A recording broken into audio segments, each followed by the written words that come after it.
చేస్తానని పోతాండవా కానీ అయ్యా ఇంతకన్నా ముందుగా ఒక అయ్య ఖైర్యాగా ఉన్నది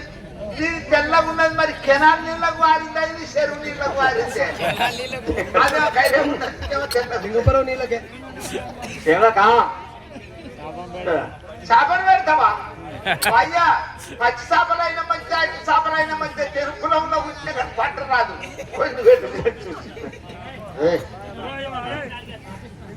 అయ్యా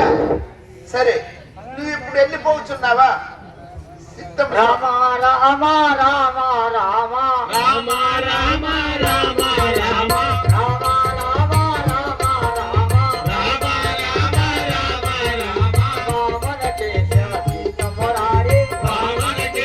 Krishna